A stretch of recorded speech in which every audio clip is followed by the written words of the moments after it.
right, we're back. Today we're going to be embarking on some pretty major service. This is pretty much the 15,000 mile service interval for Porsche 911s. Today we're going to adjust the valves, change the oil, which is required when you adjust the valves. We're going to change the spark plugs, cap rotor, and clean the air filter. Typically that's a major service. I do that about twice a year. As you know, this car is on the track and it creates a lot of heat, and valve adjusts and oil changes come much sooner than the 15,000 miles. Today I'm wearing all black as opposed to some of the other videos, hot rod going by, because this is a pretty dirty job, but I've done it a million times and I got a lot of good tricks, and let's get started.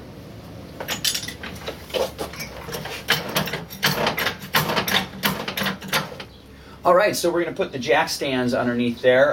You can see it's already put into position there, but it's very important to get the jack stands in the right spot. If you don't, the car could slip off the jack stand, it could fall on you, and that would obviously be bad. You could get crushed. So you'll see the torsion tube here. This is the hole. This is how you access it. But just on the other side of the fender, you'll see a little shaft that comes out. A lot of times people will try to put their jack stand on that, and it's open on the end, so the jack could fall off of that and obviously again fall off and crush you. But if you look just on the other side, past the frame, there's a section of the torsion tubes about that big around, about that long and about that big around. And basically what you want to do is put your jack stand right there in between the frame and the motor, or in the inside of the transmission. So we'll show you a picture of what that looks like from underneath. Alright, so now we're going to go ahead and put the jack stand on the front. You can see I have two different sizes of jack stands here. I prefer these in the back. Obviously there's a lot more weight back there with the motor and all of that, but in the front you don't need as heavy a weight up there, and it's much easier to just, from convenience perspective, the nice little ones like this. So we're also going to be putting this jack stand on the torsion tube on this. Now, as I said before, the rear end, the torsion tube goes like this on the car. In the front, they actually they travel in this direction here. So basically, I'm going to find the torsion tube, and again, I can show you all that when the tire's off, and you can see it a little bit better. But basically, this goes in the front section of the torsion tube. Raise up the jack stand as much as possible. There you go. That's pretty much it. Alright, well, we're about ready to start on the oil change, valve adjustment on this Porsche, and you know, we've been working on it all day out here in the driveway, and so far it's gone really well, and I hope everybody's seeing that, you know, working on your own car is not that difficult.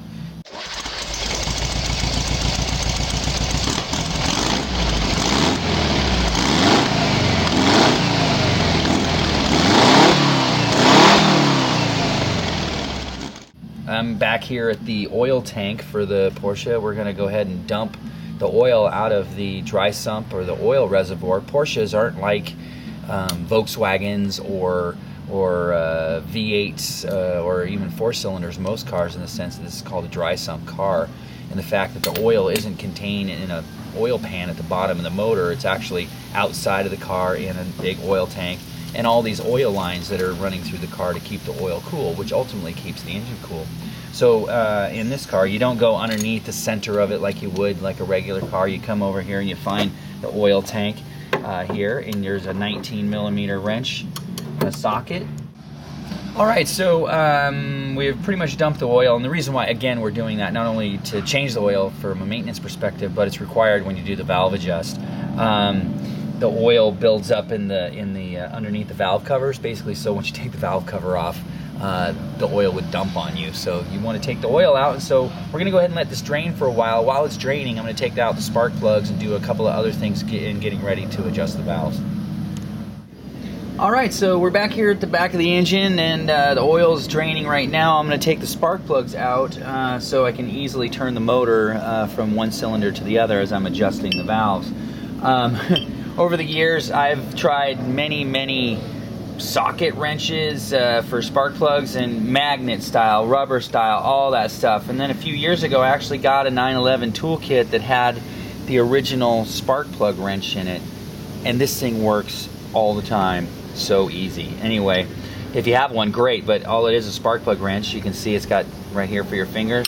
Got an Allen wrench, and then, you know, that's it. So basically, take out all the spark plugs, we're going to start with cylinder number 4 right over here, which is the one closest to us.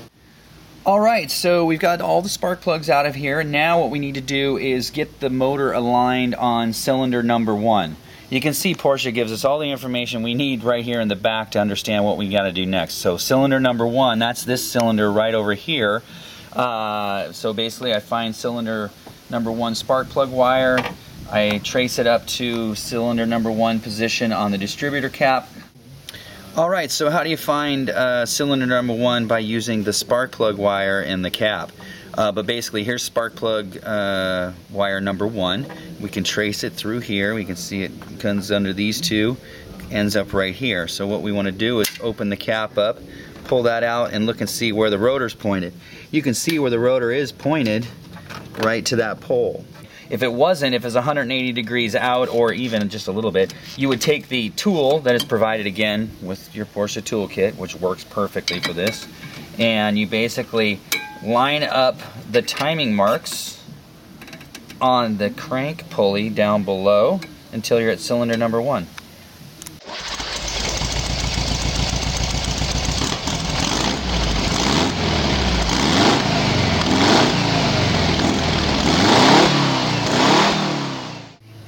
Alright, so here are the marks on the lower, or the crank pulley down here on the bottom. You can see there's a little mark there, a little mark there. Line up that mark with that mark right there, and then your top dead center. And then at this time we are pointed at cylinder number 1, and we're ready to take the valve covers off and get ready to adjust the valves. Alright, so now we are going to take the valve covers off. There's 2 sets of valve covers, or 4 total valve covers in a 911. There's the 2 top valve covers, which deal with the intake valve system, and then you've got the lower ones, which are the exhaust valve system. So basically you just take off these gold nuts off these black valve covers, and you definitely want to do a star pattern on this, and you don't want to loosen them all the way. You want to kind of just slowly loosen them in a nice order, because you don't want to warp the magnesium valve covers, or aluminum, depending on which car you have. Alright, we've got the valve covers all unbolted, and we just basically pull it right off. There you go. So now I'm about ready to pull off the second valve cover, and then we're going to move to the exhaust side, or down underneath the car for the last valve covers. Alright, so down here at the lower exhaust valve cover, you can see it's easily accessible when you've got the wheel off. It's just right underneath here above the exhaust pipe. Basically you've got twice as many nuts, but as in the intake side, because this side is hotter, because this is where all the exhaust is coming out again. But again, you want to take these off in a star pattern. You want to definitely go slow, as you don't want to warp these either. So we've got the exhaust valve cover all unbolted and ready to come off here. You can see I do have a metal pan to catch all the bolts and the extra oil, because oil does reside in the valve train even after you've dumped it out of the dry sump. You can see it's just coming out of there because it's just still in there. Anyway, the good thing we got a pan. Alright, part of doing the valve adjust is obviously taking the valve covers off, and you have to get a new gasket kit. This is basically how they come. You order them off the internet, or your local mechanic, whatever, has them. I like the silicone style like this. Have the little silicone bead on it, so it's a little bit better for oil. I just got yelled at for throwing away all the old nuts and bolts, but the kits do come with nuts and bolts and washers, and basically these washers are crush washers, so you don't want to reuse them, as crush washers are like seals, little gaskets. So anyway, you get the nuts, you get the crush washers, you get the seals for the drain plugs and all that stuff in these kits. I'm going to get these all cleaned up, then I'm going to go ahead and get that gasket material off of there. You can see it's stuck on most of the intake side. The intake, again, is a different material than the bottom. As I mentioned earlier, silicone for the bottom. This is more of a paper style, and that's why you'll see more residue on the intake side versus the exhaust side. So we got all the valve covers off, and now we're ready to start adjusting the valves. Again, we're lined up on cylinder number 1 as described. I've got my 13mm box end open end wrench, which you use to release the lock nut for the valve adjust. You've got the screwdriver that you use to adjust the valve if it needs it, and then you have the feeler gauge, which is a 4mm or 4/100ths, and basically that's the valve clearance. So basically you grab your feeler gauge, which for Porsche this feeler gauge is just kind of specialized to get in there, so without one of these it's very, very difficult, if not impossible, to adjust valves. These things are only like a couple of dollars. So anyway, you find the rocker arm here, you can see it, and the rocker arm rides on the cam, which is just right up here by my index finger, but this is the tappet which pushes on the valve, which then opens the valve into the cylinder, allowing exhaust gases to escape. There we go. So I got my feeler gauge under there. It's a little loose, which means I can probably make it just a little tighter. Loose is not bad, but if it's a little loose, you're just losing on just a little bit of power as the valve is not being pressed or opened as far as it could. Alright, so we determined this valve is a little bit loose, so what we're going to go ahead and do first is to release the lock nut on that. So you just basically counterclockwise, there we go. The feeler gauge is in there and it feels pretty loose. So now what we're going to do is we take the screwdriver and we're going to turn it clockwise until the feeler gauge gets a little snug, which is right about, I like it right there. Now, if you turned it counterclockwise, you would make it even looser, which is not something you want to do. So anyway, to tighten this or set this valve, basically put the wrench back on, put the screwdriver back on, because again, you don't want to change the position. So you want to make sure while you're tightening this down, your adjustment doesn't move at all. That's why you want that screwdriver on there. So get that. I like to use the valve cover studs to just kind of help my finger along a little bit. You don't want to go too hard on those because you don't want to bend them, obviously, but I think that should do it. Alright, so now we're at the exhaust, or the intake side of cylinder number 1, which obviously we have to complete the adjustment on cylinder number 1 before we can move on to the next one in the firing order, which is number 6. But again, you can see here, we've got the rocker arm right here with the adjustment on the top. I've got my feeler gauge underneath. I was able to get it in there basically by scooping it underneath. And I feel like we've got just about the right amount of play there. I'm not going to adjust that one at all, so I think we're pretty good.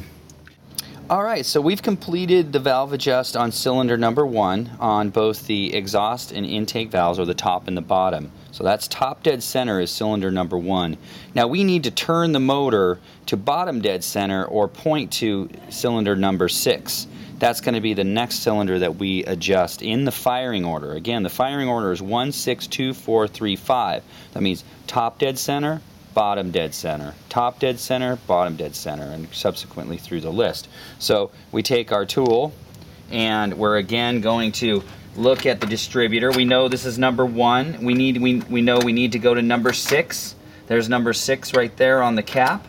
Because number 6 spark plug wire is right here. Follow it around, there it is, and it goes right into the cap right there.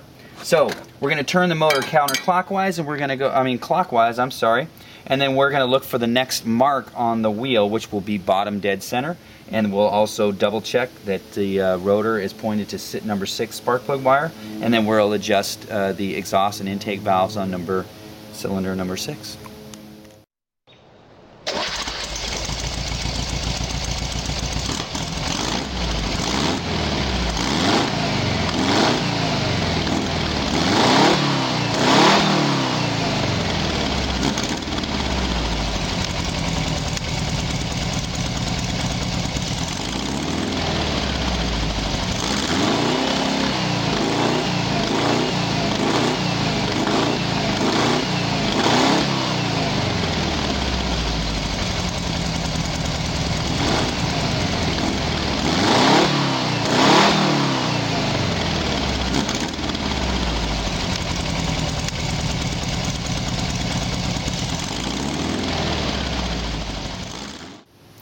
Alright, so now we're going to be turning the motor again clockwise to find the bottom dead center notch. I'm going to go ahead and do that. I can see it right now. I'm just going to give it a couple little more turns until it lines up. There it is. It's perfect. Now on this one, as we had seen before, there was 2 notches at top dead center. One here, and then on the other side, and then one across, and then it lined up with the notch on the air intake. On the bottom dead center, it's only 1 notch. So that's how you'll know. Also, I've looked at the distributor, and I can see the cap is pointing at piston number 6. All the marks line up, and then I can go ahead and adjust cylinder number 6.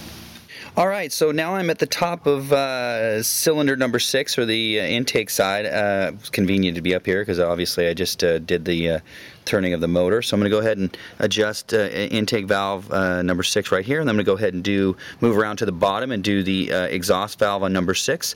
Then I'm going to continue to repeat the sequence. Again, the sequence being turning the engine to top dead center or bottom dead center, lining up the marks in the firing order that has been defined. And so we're at cylinder number 6. So again, the firing order is going to go from 1, which we've completed. 6 we're about ready to do. Then we're going to go to number 2. Then we'll go to number 4.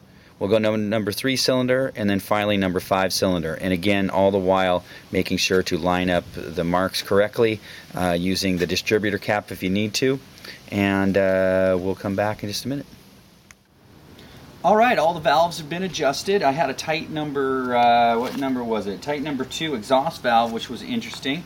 So good thing I adjusted the valves, because I explained later, tightness means that one valve's wearing a little bit, which is fine. The motor's pretty new and needs to break in. But if you let that go on too long, again, you can burn valves. So next step is to put the valve covers back on. First step is to put your valve cover gaskets on. Again, as we talked earlier, I got this kit. Comes with all the hardware and the silicone gaskets. There is a difference between the gasket sets for this car in the sense that the exhaust gaskets, or the bottom, have twice as many holes, because again there's a lot more temperature and constraints going on down there, so there's a little bit more torque that you can put on it. But the top ones, 1, 2, 3, 4, 6 hole positions. Basically the best way to put these on is just to lay them on first, then you're going to put the valve covers over the top, then you can put all the washers on first, both sides, then put all the nuts on to a basic, just a little bit of a tight before it gets down to the nylock, or the locking mechanism on the nut. Then we're going to again go through and slowly tighten these things into torque, because again you don't want to tighten one all the way down and then go over and tighten the other one. So it's a little bit of a process, but we'll come back to that detail in just a minute. Alright, so we've got the gasket here. I'm going to go ahead and put that on first, and we got the valve cover. We'll put the valve cover back on as soon as we get that on top. But basically, you can see here, everything fits up in keyways. The bolts are only one directional. So basically, you slide it in here, pops right on, no problem. Gasket goes on dry. There's no sealant. You don't need any kind of form a gasket or seal a gasket. Basically, again, valve cover goes on pretty easy. We cleaned it up, make it look nice. Goes on there, done deal. And then we're going to go ahead and take our nuts and bolts in this fancy little package. And again, I like to always put on all the washers first, get that done, put all the washers on, then go back and then put on all your nuts.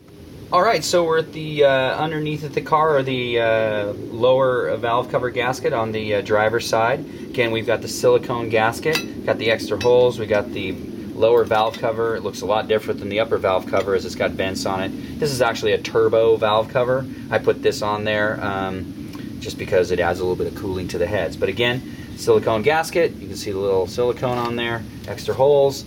You're going to go ahead and match that up to the holes and slide it on there like so. This side's a little bit more difficult to hold it on. Oh, look, it stayed on this time.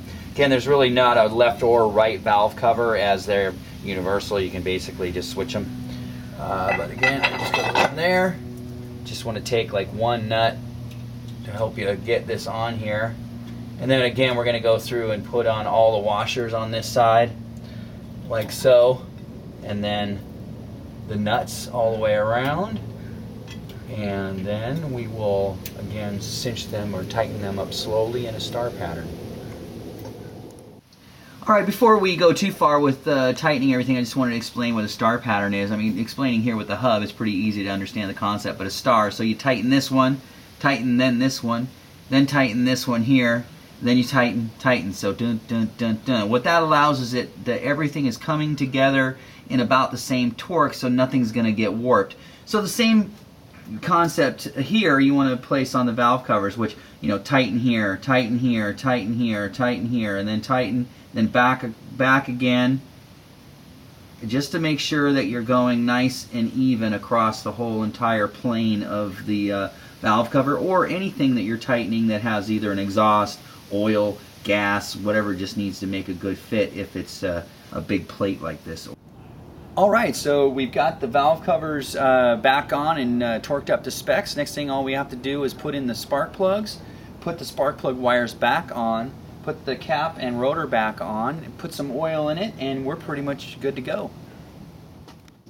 Alright, so we've got the spark plugs in, torqued to specs. Basically, spark plugs, you don't want to put them in too tight, but just past finger tight, give them a little bit of a cinch down, but nothing too crazy there. So now we're going to go ahead and put the rotor onto the distributor, put the cap on, and then put the spark plug wires on. So again, new rotor, just slips right on the shaft of the distributor, goes in there, clicks into its position. Alright, so again, we're going to put a new distributor cap on here, and want to just give everybody a little trick of the trade for how to make sure that you got the spark plug wires on there correctly. Some spark plug wires come already marked with the cylinder on it, but anyway, this is something that I've been doing forever, and I probably stole it from somebody else. But anyway, put the new cap onto the distributor, basically like so, then you snap it on both sides, front and back. Then basically you can see this notch right here lines up with that notch, so I want to go ahead and pull this spark plug wire off of here, and then basically line it back up again to make sure I got it. Look, there you go. So that one goes right there. So you're lined up again. I want to put one on the other side. You take this one off, and basically boom, boom, there you go, and you continue to line that up. Now you can see, you can just go all the way around, clockwise, counterclockwise, whatever you want to do, however that works out for you.